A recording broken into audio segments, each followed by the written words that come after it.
হঠাৎ বেজে উঠল সাইরেন পুরুলিয়া সদর হাসপাতাল সংলগ্ন পুরুলিয়া সেন্ট্রাল কোঅপারেটিভ ব্যাংকে।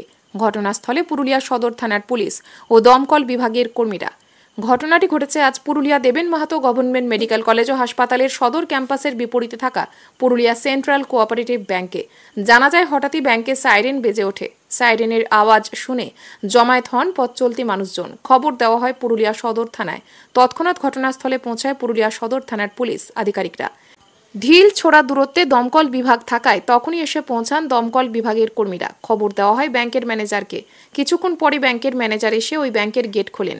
যান্ত্রিক গোলযোগের জন্যই হঠাৎ সাইরেনটি বেজে ওঠে। প্রায় আধ ঘন্টা সাইরেন বাজায় আতঙ্কিত হয়ে পড়েন পথ চলতি মানুষজন। তবে কোনো দুর্ঘটনা ঘটেনি।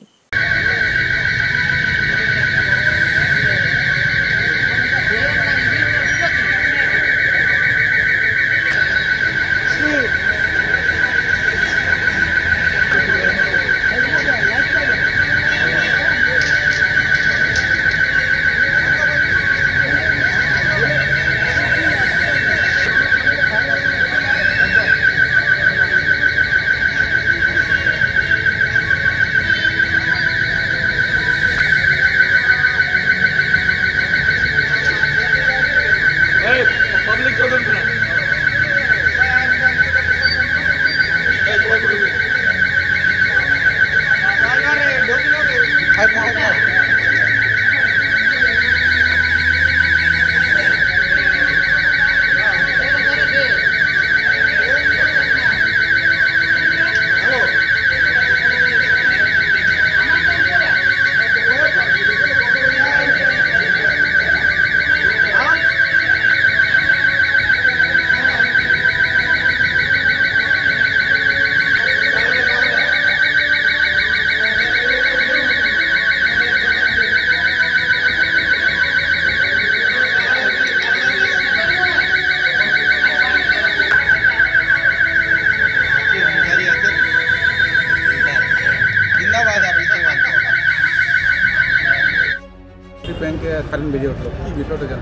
আমি এখান থেকে বেরিয়ে যেতেছিলাম প্রায় ওখান থেকে প্রায় 20 মিনিট আগে। তখন দেখলাম সাইরেন বাজতে শুরু করেছে।